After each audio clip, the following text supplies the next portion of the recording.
Welcome to the Navigating an Ancient Faith podcast. My name is David Gwartney, and with me is J.R. Gwartney. No coincidence. He is my brother. So, yeah, that's right. We're back from Greece and over our jet lag, and our first podcast. So I'm pretty excited about it. Is this your first podcast? Have you ever done one before? No, I haven't. So yeah, and we've had to overcome a lot of technical difficulties to get here. So hopefully this all turns out. But yeah, so we just returned from Greece, and we wanted to follow up on some great conversations the two of us had. And I almost hesitate to do this because I'm not sure we can recreate sitting there with a couple of cappuccino freddos and a box of pastries and just do you not have a freddo conversation. I don't have one right now. No, we have figured out how to make them though. We did come back. We brought that back. My daughter appreciates it. Yeah. Freddo cappuccinos, they're fantastic. I feel like I should have had a pastry and a coffee sitting in front of me and to make this more back in the moment. But we'll see how this goes anyway. But yeah, well, one of the things over in Greece, and we've talked about this, is just the pace. This is Europe in general. The pace is slower.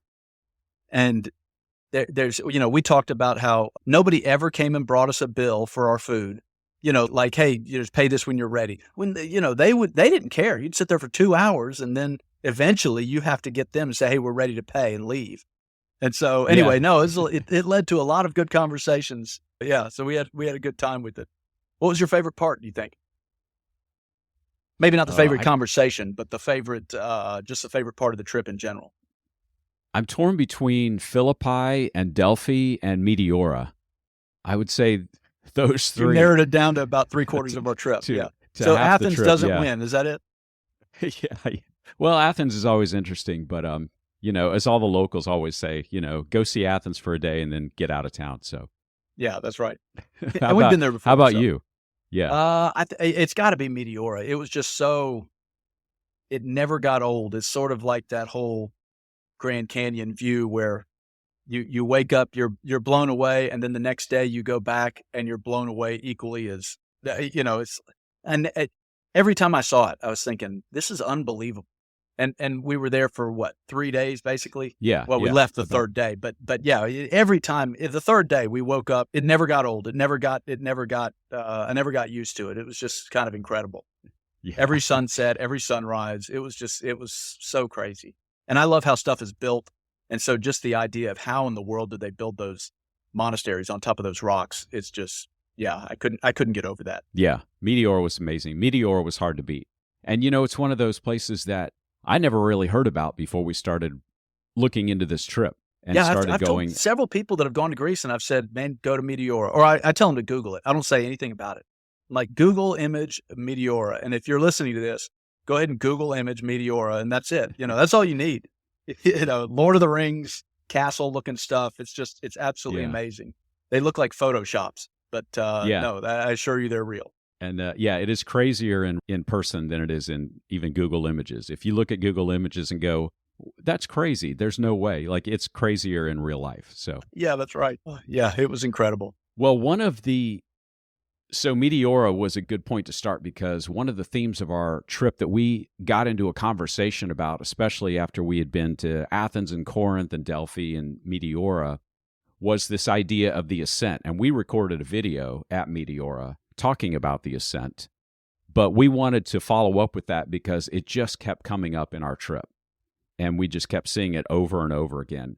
We saw it in Athens and I didn't really think about this last time we went to Athens, when you went up to the top of the Acropolis, where you had to take this sacred way. And in fact, I noticed a sign that said the peripatos, which in Greek, it means the walk or the way. And I won't get into that, but it was called the peripatos, or the sacred way, and that took about 20 minutes to get up to the top. And that last ascent up to the Acropolis was these really steep stairs. And that's the first time I think it dawned on both of us that, like, this is very much on purpose. Because once you get to the top, you feel like you have entered sacred space. Yeah, especially going through that gate. Then you just look up and you see those temples that, are straight above you. It was really incredible. We went on to Delphi, and the sacred way there, you'd kind of make your way up to the Oracle of Delphi and in the Temple of Apollo. And it was that same thing. Immediately we saw that it's this same ascent we're climbing up, and we'll get into the specifics of it here in a second, but we'll zigzag back and forth, and you're doing this climbing action, and you're just kind of doing that sacred way thing. And we moved on to Meteora, where we just talked about, and of course, those are some of them were several thousand steps, to make it up to the top of the monastery, and kind of built in these caves and the rock formations. And that was one of those things where it was just, we started looking at each other saying, my goodness, here we go again. And it's this same theme we see popping up, this ascent. We're climbing, we're going up to a sacred space. By then, we've had many conversations about kind of the ascent and what it all entails. And even the stairs in Meteora, the lazy part of me thinks, well, I don't want to walk that. Surely they can put an elevator or escalator in. But then you go back to this idea that they did that on purpose, and that defeats the whole idea. It shouldn't be easy to reach a sacred place, and that was very much ingrained in the ancient world. And I think it took a couple of minutes or a couple of times for us to have to overcome our modern conveniences and say, well, they should put an elevator in here or something like that. Well, they did have an elevator, by the way. You just didn't want to take it. Yeah, a very little box on one thin wire that traversed about 1,000 feet with nothing. We never saw anybody take it, but it was there. It was kind of I don't know if it was for wheelchair access or what, but it was terrifying. Yeah, if I couldn't make the walk, I'm not going. Forget it. So then after Meteora, we went to Olympus, and again, we saw it there as well. We were staying in this little town at the base of Mount Olympus, and when you look up at the peaks of Olympus, and it took us a little bit to figure out that Olympus was several peaks there. It wasn't just one. Yeah, it really does kind of feel like you're standing before this giant throne, because it's not a typical mountain. Because I was thinking Mount Olympus, it's going to look like that Paramount logo, a giant mountain. And it's really not like that. It is kind of like one single peak just sitting there, but it wasn't like that. It was a whole bunch of peaks, and of course, when you look up that crevice again, I remember thinking, going, that's where the gods live. That's where else would they live? And we did a drive once or twice, I think, up that mountain road. Well, the first night we took that drive and just kept driving up and up and up and up. And, in the mountains, you do that thing where you think, surely just over the next hill, but no, there's just another peak. And so the ascent very much put you in that same idea, especially on Mount Olympus, that, in mythology or ancient times, you'd go, certainly you'd feel like you're among the gods up here. Sure. Yeah, you can completely see how they were impressed by that idea just looking up at it. And Mount Olympus is not the tallest peak in Greece, but it did have that kind of throne feeling where there's several peaks. They're kind of make a little semicircle, and you kind of go up through the valley. And it definitely had that effect on us. Yeah. And we saw this elsewhere too. I won't get into all the places, but even in Philippi sits at the base of an acropolis that we hiked to the top of, and you get the same idea. You get the same idea. We're out of breath, but the view is spectacular, and it just feels like a sacred space at the top of a place like that. So we talked throughout the whole trip of this common theme of the ascent, and some of the ways that we talked about the way the ascent prepared you to enter a holy place, I guess you could say that. Whether you're talking about pagan space or whether you're talking about a Christian site, that the idea was the same. And one of the things I wrote down was it took time to get there. So the ascent was part of the journey. And I think that's one of the key things, is that you weren't rushed. You didn't take an elevator to get there, so you're there in 30 seconds, because that would have bypassed the time and preparation it took to enter into that sacred space. Yeah, and at Delphi, especially, the approach was really obvious, because first of all, people would journey from all over the known world at the time, and there was really only one way into this mountain town. We stayed up in the town, but obviously when you're approaching from some other part of the country, the only way in is through this valley. And so after you have this long journey, you enter into this valley, and undoubtedly you looked up to Delphi and you started the hike up the mountain. And then even after that long journey, all the visitors kind of had to purify themselves at the spring before entering the sanctuary. And so there was these kind of several steps of preparation that it took in kind of preparing yourself. Even after the journey to get there, you're preparing yourself to make the ascent up to the temple. Yeah. along those same lines, we talked about you had to raise your eyes upwards. And there's something in raising your eyes upwards that also prepares you to say, I'm entering something holy and sacred, right? Yeah. And in Athens, when you talk about raise your eyes upward, Athens is pretty flat. And if you've ever been to Athens, the first thing you notice is that the Acropolis is kind of on this mesa that towers above the entire town. And it wouldn't have mattered where you were in town in ancient days and really modern days. It didn't matter where you were at in Athens. You would have been able to look up and see the Parthenon up there. And so we kind of talked about this all through your daily life, whether you were allowed to go up there or not. It was always there, and it was probably the only thing that you raised your eyes up to look at, other than the sky. Not just walking up, but to all these places. But even in all the buildings we talked about, all of the paintings, all the friezes up in the arches, they were at the tops of the buildings. All the dome would be painted, and you're always looking up to the top of the building. And there was nothing really on the floors or at eye level. Everything was designed to lift your gaze. Everything was designed for you to look up and see. And we even talked about how our necks hurt. Yeah. Because our neck, we're staring up the whole time. You have to look down at your shoes just to stretch your neck out. Yeah, in all those Orthodox churches we went in, there was a picture of Christ painted on this ceiling of the top of the dome. And I think that meant something different to the ancients, because we have a tendency even today in Christianity to say, well, where does God live? Well, God lives in heaven. Well, where's heaven? Well, it's up, right? It's up in the sky. And we can talk about that's more symbolic than it is literal, although sometimes we tend to take that literally. But in the ancient world, that's where you would paint Christ, at the very top of the dome, so that you almost had to strain your neck to look up and see where Christ dwelt or where God lives. Yeah, and that was a more symbolic thing, I think, than we tend to understand, because that whole idea of God in heaven, and that's in outer space, somewhere along the lines we started to take that a little too literally. But yeah, that's right. But that was very whether intentional they believed it or by not. the ancients.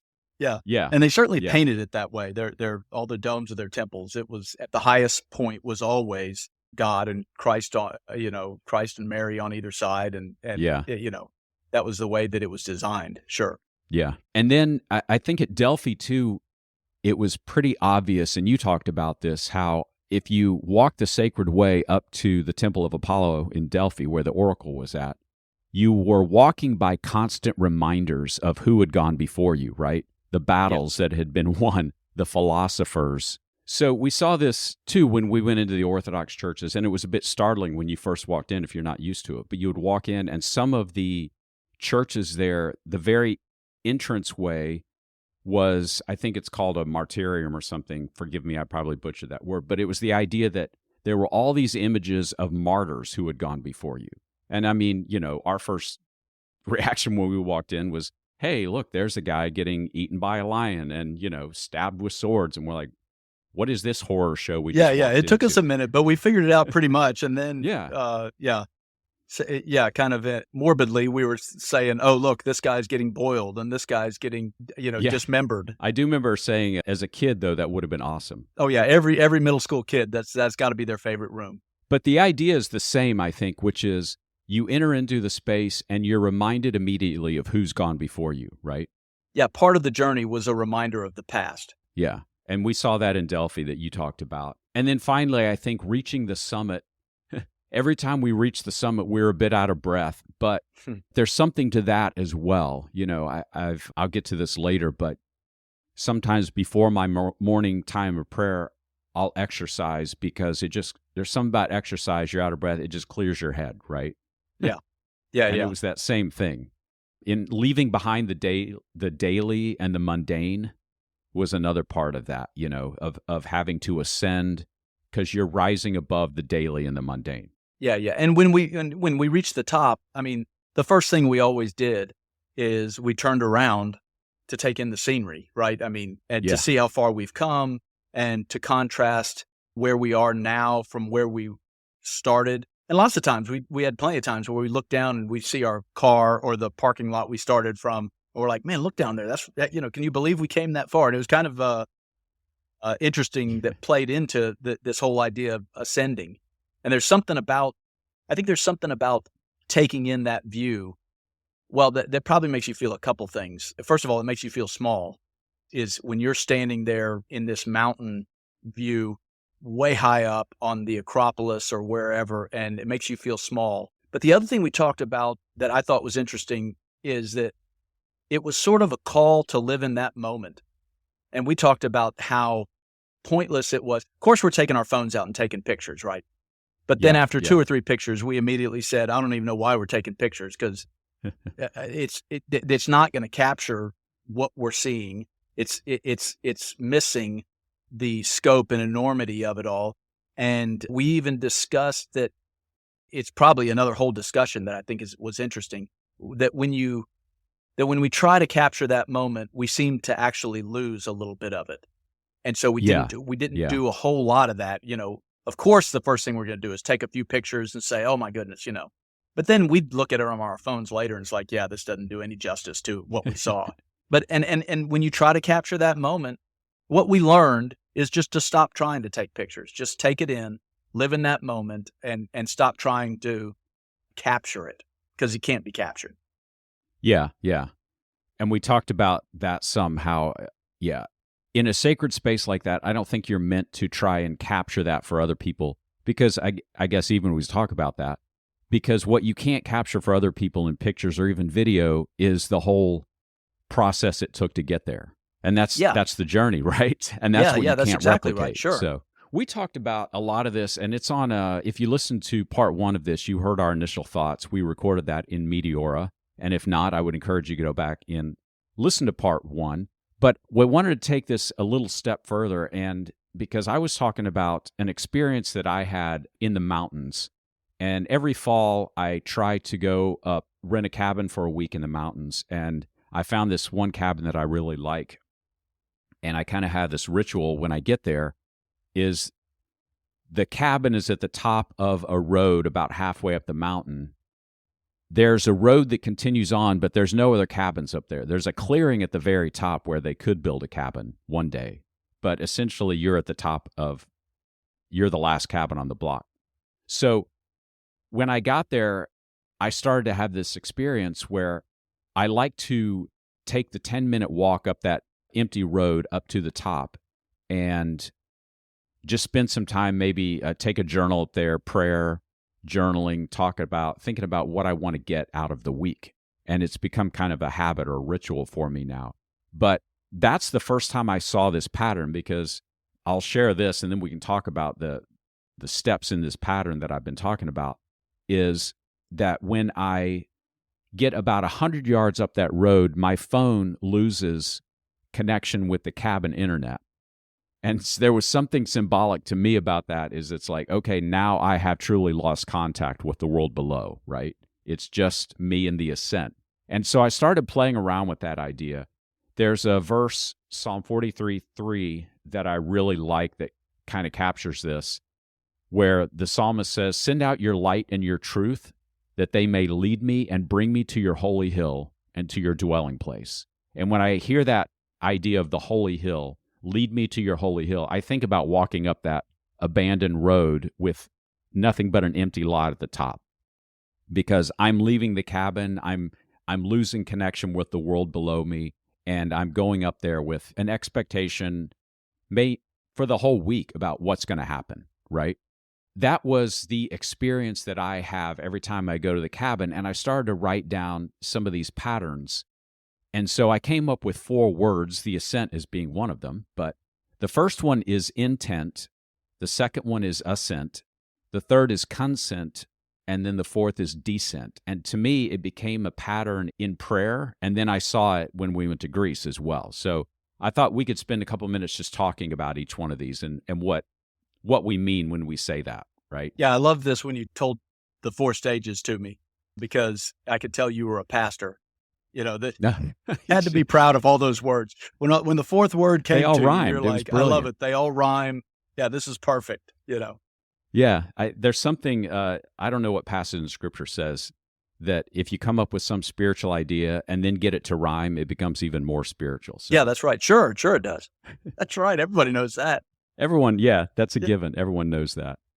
So to kick this conversation off, the first word is the word intent. And I think what I meant by that is it begins with an intent to encounter the sacred.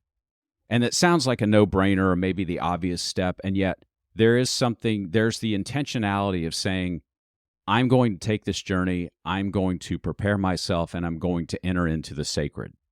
And that's what I kind of mean by intent. Yeah, that every journey requires preparation. Well, to go back to our trip, we were always worried about our shoes. Did I wear the right shoes? Because, we both had some kind of thin loafer shoes type thing, and or did we dress warm enough? Yeah. Because it's cold in the morning, but is it going to be windy up top? And so, yeah, we were always kind of preparing and things like that. And we're concerned with what we wear. And yeah, that translates well into the intent of making the journey upward. Yeah, yeah. And so there's this aspect of the intent, I think, that we can almost not even think about it. Like, say we're preparing to go to church on Sunday, or you're preparing to spend some time in prayer. We don't really think about saying, okay, here's my intent. And yet, at least for me personally, maybe I should more often, instead of maybe just jumping in the car and running to church, or maybe to go, okay, I'm going to grab 10 minutes, spend some time in prayer. I think part of the intent is the preparation. Okay, what am I about to enter into? What is my expectation? And sometimes I don't know that we take the time to do that part of thinking about our intention about what we're about to experience. We just jump into it.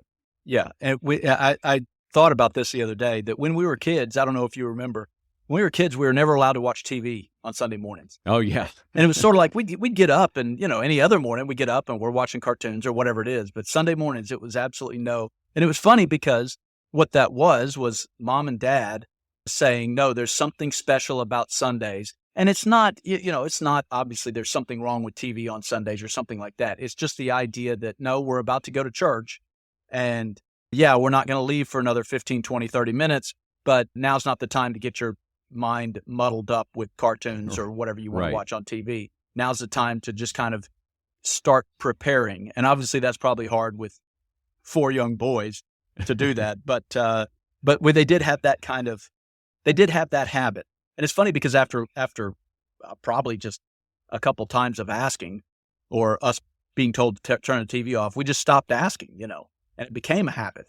It just understood. Yeah. Yeah, sure. Of course you don't turn the TV on Sunday morning, Yeah. And so it kind of ties into spiritual disciplines and, creating those habits.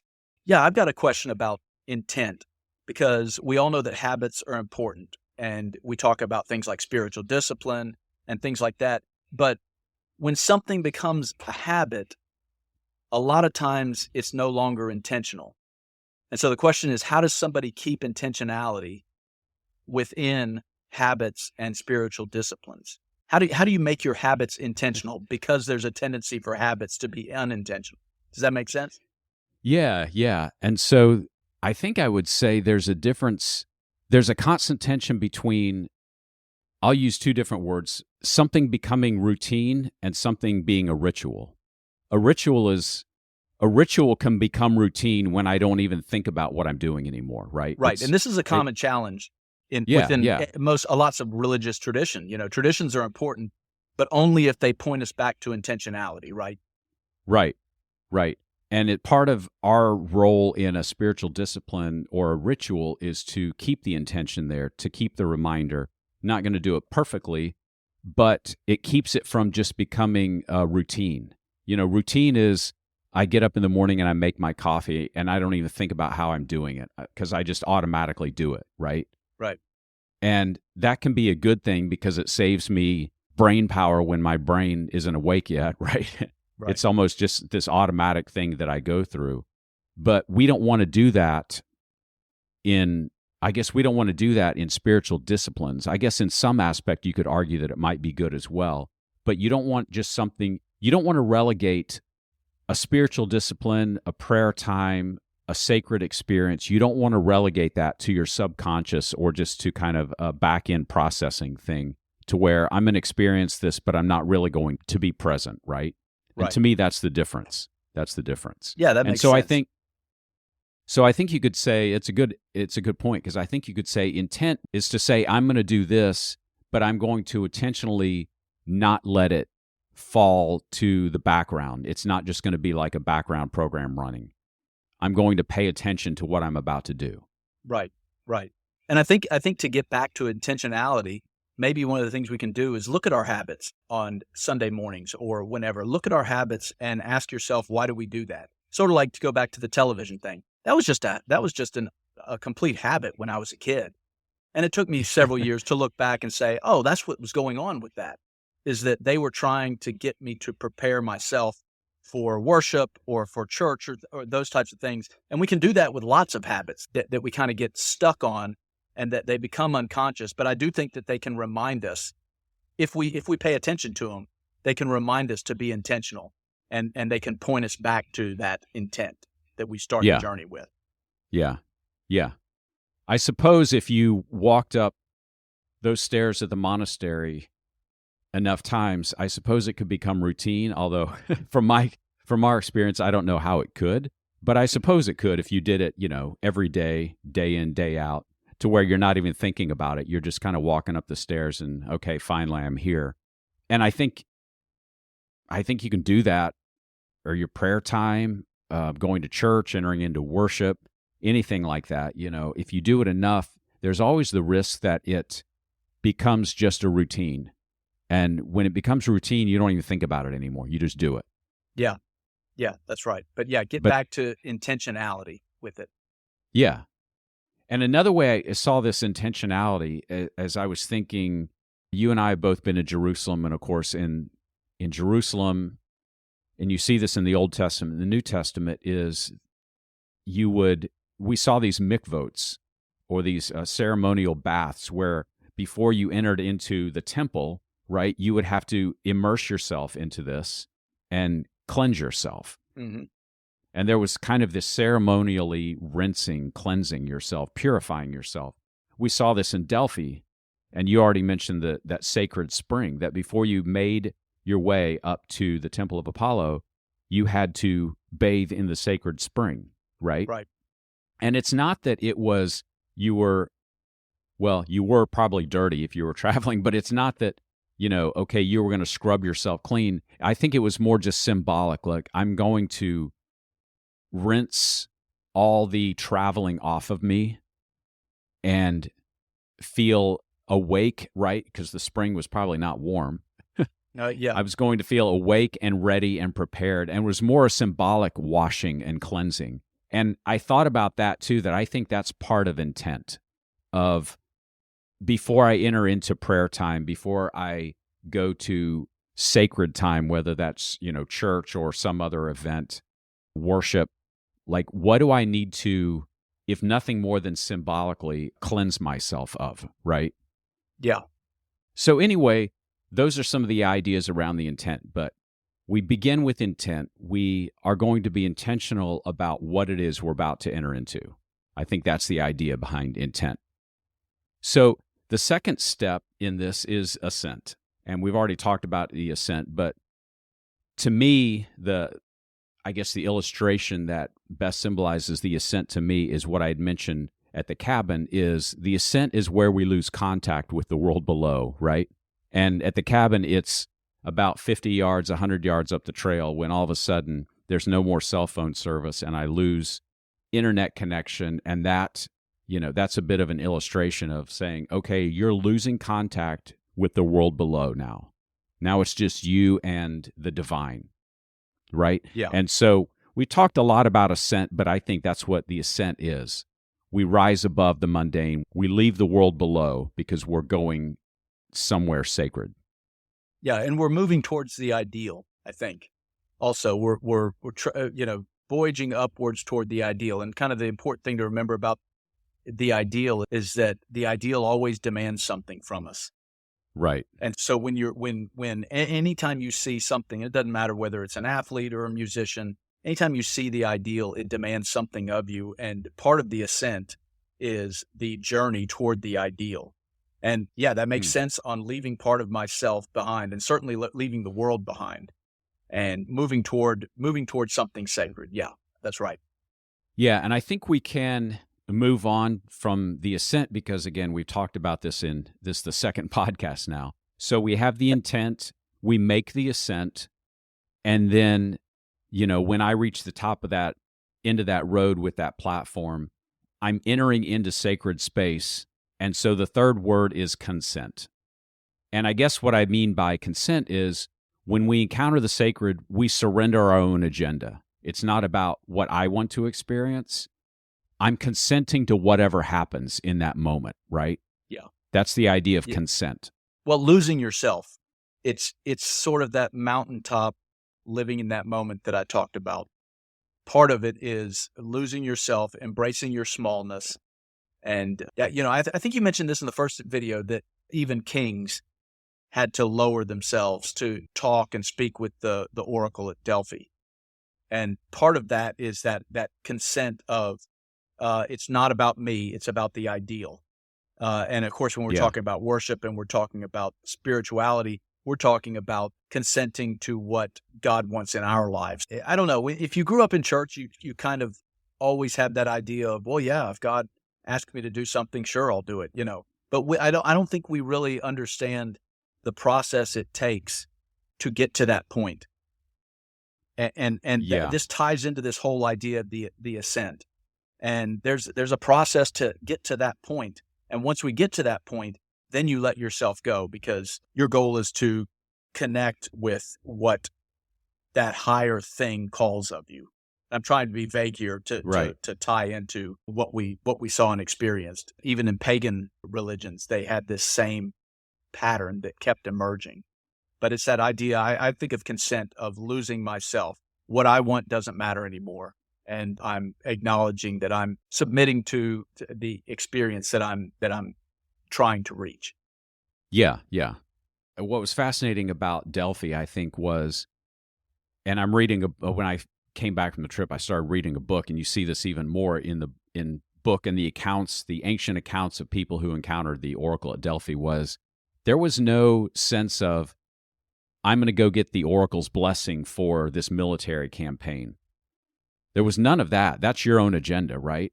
There was, I'm going to try to see if this campaign, if I should even embark on this campaign, and do I get any hint of whether or not it's going to be blessed by the gods? And if you know anything about the oracle, she usually spoke in riddles or very vague language, right? And so you almost left, there was a sense of kind of you could hear what you wanted to hear, but it was very much you went to the oracle and you were consenting to whatever the oracle was going to tell you. There was no bringing your own agenda. And you never heard of anyone getting mad and saying, well, that's not what I want to hear, because if the oracle was truly the voice of the gods, what was the point of arguing with the oracle? Because you were going there with questions to seek answers. You weren't going there with your agenda, right? Yeah. And a lot of times you didn't go with your list of questions. Like, hey, I've got 4 questions, here's what I'm looking for, You basically hoped that she would talk about whatever you're looking for the answer for, But you didn't go with I think it's better said. You don't go with your agenda. Yeah. And I see this, I guess, in modern religion. Sometimes I've seen people who approach prayer as, here's a whole list of things that I want from God. Right? Sure. And so you have your whole prayer list and you run through it and you tell God all these things you want. And then you say, okay, God, thanks. I look forward to, having these answered. Right? Well, I think that's a similar way that we can come to the divine with our own agenda. And God, yes, answers prayer, and the Bible talks about that.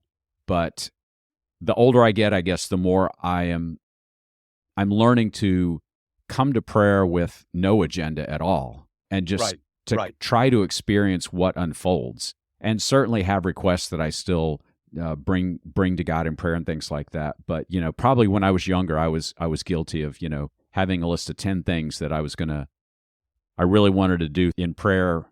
And if God was good, he was going to answer them the way I wanted him, Yeah. And even in the model prayer, the Lord's Prayer, Jesus doesn't ask God for anything except for our daily bread, which is important. That give us what I need for right now.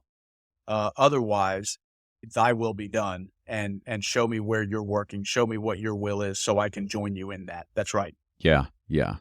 So when we enter into the sacred, I guess the way to summarize that is it's not about our agenda. It's about, if we are truly entering into sacred holy space, we are encountering the ideal, we are encountering the divine. And so the last thing we want to do is bring our own agenda to that.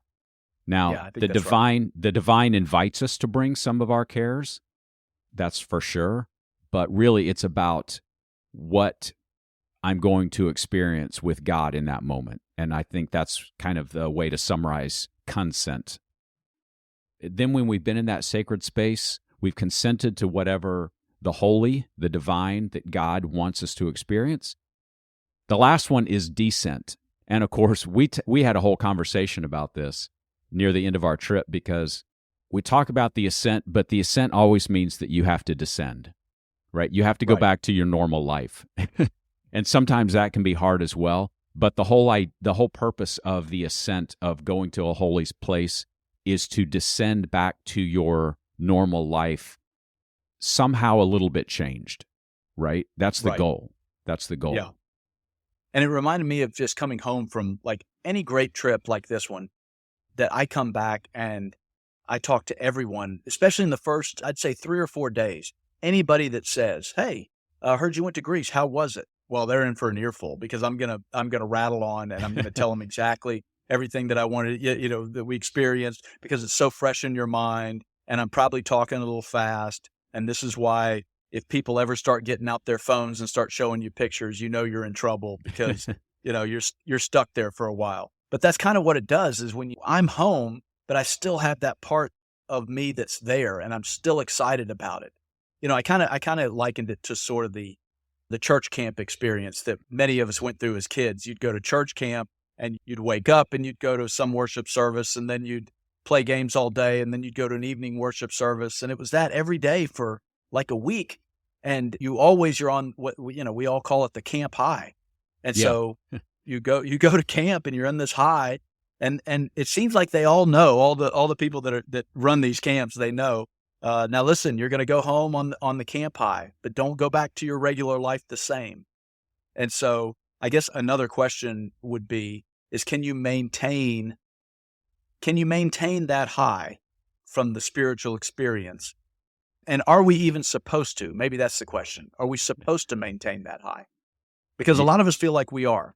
Yeah. And then we get a little bit maybe down and depressed when, here I am back home, and here I'm back in those same old habits that I've gotten in. Are we supposed to maintain that high from the ascent? Yeah, I don't think there's any way to maintain that high of being in a holy place, a spiritual place. But that's where I would say then, I think we are supposed to come away from it changed somehow. Sure. I can't walk around with this, you and I would probably weigh a lot more if we did our cappuccinos and pastries every day and go from place to place, and You haven't been doing that every day? lack of sleep. So there's something about maintaining or being in a place that gives you almost a spiritual high, almost, that you almost can't sustain that. There is no way to, but it's always a goal, I think, to say, I want to come back changed somehow. Right. Which is not to say, then I'm just going to go back and fall into the same routines. Well, then nothing changed. Then you could say that was kind of a false experience, or I don't know what the word might be. But I don't think the idea is to maintain that feeling back into your normal life. But I think the goal is to come back and change somehow, a little bit, even a little bit. No, I think you're right. And one of the things about, when you liken it to these trips that we take, is that I come back changed. I like that you said don't go with your own agenda, because you obviously, kind of when you're talking about a vacation, obviously I'm not going for my own agenda. Well, maybe I go on a vacation with my own agenda, but for the most part, I'm going to experience Greece. I'm going to experience the place. it's one of those things that I think that when we go to church or when we go to some of these other things that weekly services that we go to, we do go with our own agenda instead of saying, hey, I just want to go and see what the experience is today and meet God there and come back changed. That's the goal. And I don't think we do that enough. I think that's why I kind of like these 4 steps that you kind of laid out, because I think all of them matter. And when you have these kind of spiritual highs, I think one of the things that you always ask yourself soon after is, how can I do that again? And you try to recreate it. Yeah. And if we went back to Greece next week, we're not going to recreate that first impression. We could do all the same things, but it's not going to be exactly the same. And it's not supposed to be. It's supposed to be an experience that is for that day and that day only, maybe. Yeah. And I think we tried too hard to recreate. We talked a little bit about this in some services and things like that. The attempt to recreate this ascent process. And I don't think you can get some emotional response, but I don't think it's going to get that permanent change. Yeah, you can bring back memories. You can look at photos. Like, I've been writing some stuff for the website, kind of reliving it. But there's no way I'm going to recreate the experience of being there. And I think you're right. We're not supposed to. We're not supposed to do that. Yeah. And in fact, you and I, so. One of the last nights, we had this great conversation around this idea of descent. So maybe we'll do a separate podcast on this, because there's a whole lot of places you could go on the descent and trying to stay in the moment versus trying to capture the moment. Right. And I think I think we need to get back to this idea of just being in the moment and letting the moment change us, and not try to drag the moment back into our normal life, because that's not going to happen. That's a losing battle anyway. Right. Yeah, that's right. Yeah, you're right. That is a whole nother question or a whole nother conversation, because we even talked about, that especially in the West, church has kind of the hot. I mean, when you're as old as we are, we can look back and see what the hip thing is. We go through these phases, and it's kind of the ripped jeans and the one guy up there with a guitar phase, and then you go through all these different phases. You see the church go through these phases, but what that is, I think it starts off with something sincere, and somebody captures something, but then we go too far in trying to recreate it. And that's the mistake that we made. That something genuinely unique happens, but then the mistake we make is that we try to package that to recreate it. Right. And to send it, let's write a book about this. Let's get a small group going about this topic. And then we try to spread it all over, let's the package country. And it. sometimes some of those things work, but lots of times they don't. The genuineness is gone. Let's package it. Let's market it. Let's have conferences about it. Not really considering that it might have just been like that place in time and a very unique experience, Right. Yeah. Well, so I really liked having this idea that I had at the cabin of that 4 stages, the intent, ascent, consent, and descent. And we talked a lot about it on our trip, specifically the ascent. But I was curious if you had any similar experience or kind of saw a similar pattern in anything that you've experienced. Yeah, it's not as good as the losing cell phone reception. I thought that was great, going up to the cabin. But it is interesting that after these conversations, I start to see the pattern everywhere. And my first day coming back to my church, I noticed this pattern in worship music. And you kind of see I think something about worship music is analogous to ascension. And you always notice that, most churches, they start off with something typically upbeat, something inspirational, something to get your blood flowing.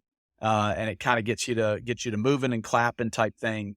And you never end with that. You always end with something slower, something emotional, right? And you kind of see this rise and fall and try to bring you to that emotional space to prepare you for whatever the sermon it might be. And the point is that it's following a pattern. And I think any music minister would verify this, that they very intentionally choose the music to kind of take this rise and fall. Sure. And it's interesting that I started noticing that. And I guess the question is, to go back to that whole, can you package it, is, do you think that's manipulative? Or do you think that it's At what point is it genuine, and what point does it lose its genuineness? Yeah, boy, that's an interesting question because there are definitely times where you can. I would say the same about like music and art. Like music and art basically have the power to move people. You could almost say there's something spiritual about them, Sure. something. Um, but you can also use them to manipulate people. It doesn't take away from the spiritual aspect of music, but you almost have to be careful how you wield it, I guess. So maybe I would say it's back to that word intent. I didn't mean to do that, but maybe it's back to that intent, the intention of am I trying to lead people on a journey to a sacred space during a worship service, or am I truly wanting to like get an emotion out of the crowd? And there's a difference. And yeah, and it's a fine line. yeah, and yeah. you're right. The intent, you can't help but use that word. It's the intent behind it that matters. Yeah, and I do think it's one of those things.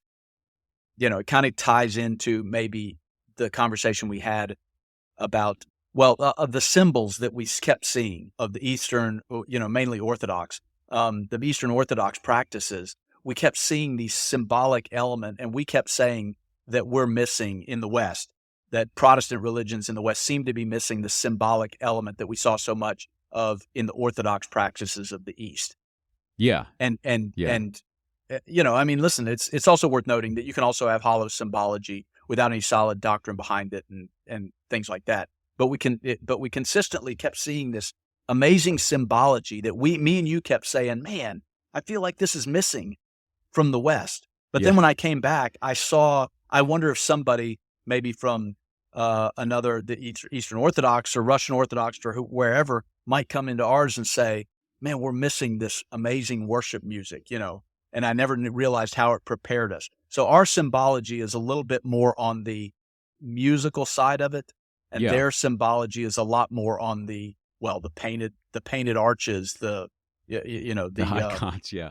Literally, the like icons. every surface of the church wall and every pillar. Like I liked going in that one church where the 4 pillars, and they said, the 4 pillars actually had icons of the 4 gospel writers on them.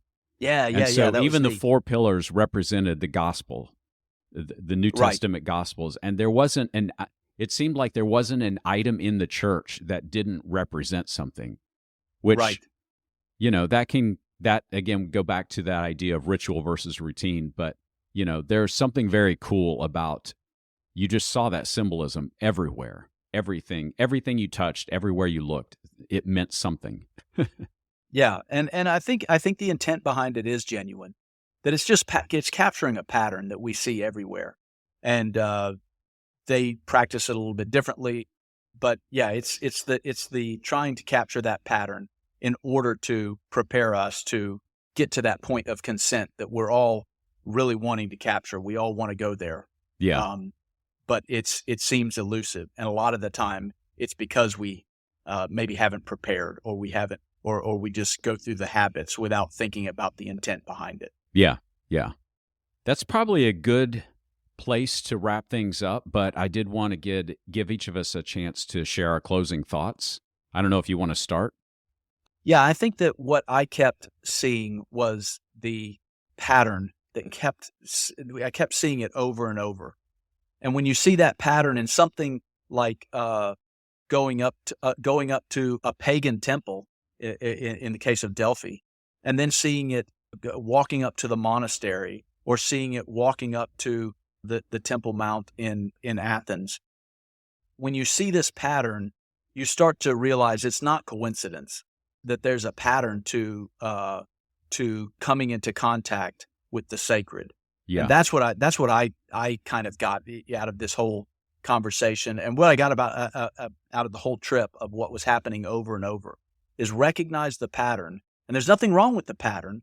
You can't, and you can't fake it. But at the same time, you can engage in that pattern to come in contact with the sacred. It's easy when you're over, you're someplace novel, you're someplace interesting, you're up in the mountains or whatever, to say, oh yeah, this is the pattern that emerges. But that you can bring this pattern down into your life. into your daily life. Mm-hmm. But it is going to take intentionality, and it is going to take us not just going, first of all, not rushing, not bringing our own agenda to it, and not trying to rush into church, worry about where we're going to eat lunch, and then leave, and then wonder why we leave so empty. Yeah. These are available to us. It's just that I think that we rush through our lives, and we miss it so many times. Yeah, yeah. I would say something similar. Well, I would go back to that idea of the cabin and these 4 words. To me, I've tried to apply them to prayer. And one of the things that I've tried to be more aware of is that prayer is an ascent to communicate with the divine, right? Mm-hmm. So, Sure. in Christianity, we pray because we have full access to God, and God hears our prayers. So I've tried to apply that idea of the ascent to prayer to say, am I preparing myself? Am I cleansing myself? Is there anything I need to get rid of? Am I coming with my agenda, or am I coming to experience something from God? And then how do I walk away changed? And of course, you can't do that with every single prayer time, if you got screaming kids or you've got work phone ringing. But I do try and carve some time in the morning where I use the idea of this scent for my prayer, and I try and keep that in the forefront of my mind when I do that. And I would say that's really helped me. And the other thing I'm probably still processing is just when you take a trip like we took to Greece, like I do want to come away changed somehow. And I'm still kind of processing that and probably not ready to share some of that. But I do hope these trips change me, right? Yeah. Oh no, they definitely did. Yeah, Sure. yeah. And so that's another thing of, I guess the trip as a whole could say it was a bit of a pilgrimage. We did research on some of the stuff we're working on in terms of Bible history, but the whole trip, I guess, could be characterized as, ascending to a sacred space. And the whole idea is that you come away changed somehow, not carrying the whole experience with you, but changed somehow. And so that's kind of what I'm still working on. Well, and I think that's what this podcast is us trying to put words to something to that change. And we are not going to do it perfectly, but it is one of those things that, we come back and things are different. And so this is an attempt to articulate what that difference is. Yeah. And this will emerge differently, over the next several episodes. But just this one pattern was such an obvious one that I think we were excited to kind of jump right into it. Yeah, yeah. We have a couple more, I think, that we'll recount a couple other conversations that we had on the trip and share them with you. But just to wrap this up, we want to thank you for listening. If you like this podcast, please subscribe and share it with your friends so you don't miss some of those future episodes. You can also visit our website at navigatinganancientfaith.com. That's all one word, just navigatinganancientfaith.com. We're starting to put some content up there from the trip, so that's always being updated. There's a lot more content, including articles and videos and resources as well. And finally, thanks for listening, and we will hopefully connect with you the next episode. Yeah, and if you do watch the videos or listen to this, we'd love to hear your comments, and we're going to do our best to respond to those. Yep. Thanks, everybody. Thanks.